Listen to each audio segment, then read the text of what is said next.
తిరుపతి వెంకటేశ్వర స్వామి వారి ఆలయ ప్రతిష్టని, స్వామివారి ప్రతిష్టని, ఈ రాష్ట్ర ప్రతిష్టనే మంట కలపటానికి కలియుగ వెంకటేశ్వర స్వామిని రాజకీయాల్లోకి లాగి చంద్రబాబు రాజకీయ లబ్ధి పొందాలన్నటువంటి ప్రయత్నం ఆ దేవుడు క్షమించడు. గతంలో చంద్రబాబు నాయుడు ప్రభుత్వం 5 సార్లు ఉండగా సేమ్ మేమైతే ఎలా అయితే టెండర్లు పిలిచామో అదే రకంగా చంద్రబాబు నాయుడు కూడా టెండర్లు పిలిచి ఆ 5 సంవత్సరాల్లో 4 బిడ్డలుంటే 4 కంపెనీలకు 4 సార్లు ఇచ్చాడు.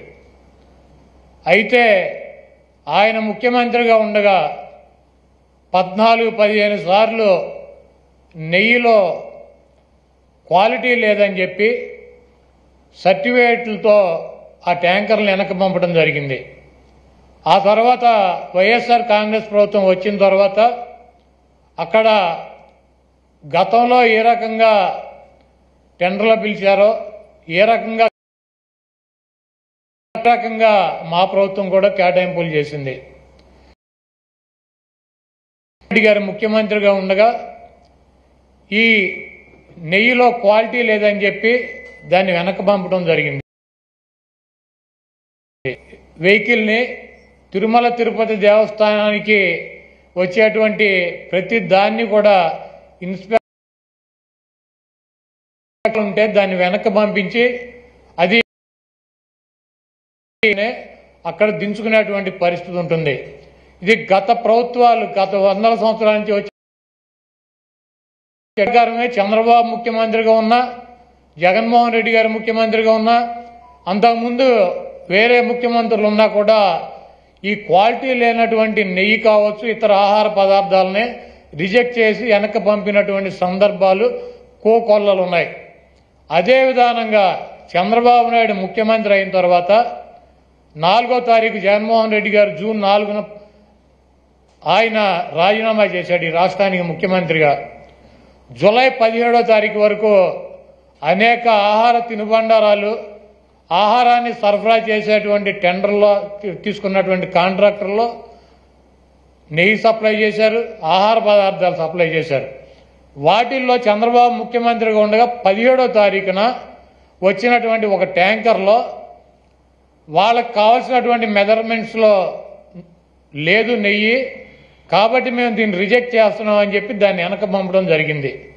ఆ నెయ్యిని వాడల గతంలో కూడా రిజెక్ట్ చేసి 18 సార్లు పంపించే ఎటువంటి నెయ్యిలు వస్తాయి. ఎప్పుడూ కూడా క్వాలిటీ లేనటువంటి నెయ్యి కానీ నూనె కానీ ఎటువంటి ఆహార పదార్థాలు తిరుమల తిరుపతి దేవస్థానంలో వాడినటువంటి పరిస్థితి లేదు.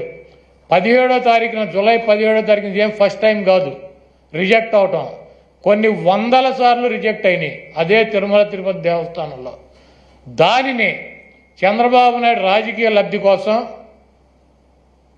జంతువుల కొవ్వు కలిసింది, ఆ కొవ్వుతో లడ్డూలు తయారు చేశారు, వాటిని ప్రసాదాలుగా భక్తులకు ఇచ్చారు. ఈ దేశంలో ఉన్నటువంటి వెంకటేశ్వర స్వామి భక్తులు తిరుపతి వెళ్ళినాళ్ళు లేకపోతే ఎవరైనా నాబోటాళ్ళు వెళ్ళి లడ్డు తీసుకొచ్చి 10 మందికి పంచి పెడతారు. వీళ్ళంతా కూడా అపవిత్రమైనటువంటి ప్రసాదాన్ని తీసుకున్నారు. కాబట్టి జగన్మోహన్ రెడ్డిని శిక్షించాలి అని చెప్పి చంద్రబాబు నాయుడు రాజకీయ ప్రయోజనాలు ఆశించి సొంత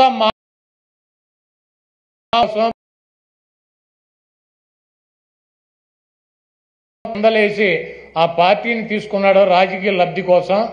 అదేవిధంగా జగన్మోహన్ రెడ్డి గారు ఇబ్బంది పెట్టాలి రాజకీయంగా అని చెప్పి ప్రత్యక్షంగా కలియుగ దైవమైనటువంటి వెంకటేశ్వర స్వామినే ఆయన ప్రసాదాన్ని రాజకీయాల్లోకి లాక్కు వ్యక్తి చంద్రబాబు నాయుడు. ఈరోజు ఇటువంటి దుర్మార్గం చేసి ఆలయ ప్రతిష్టని ఆ ప్రసాదం సేవించినటువంటి ఏ భక్తుడు కూడా కలిసి ప్రసాదాన్ని తీసుకోవాలా.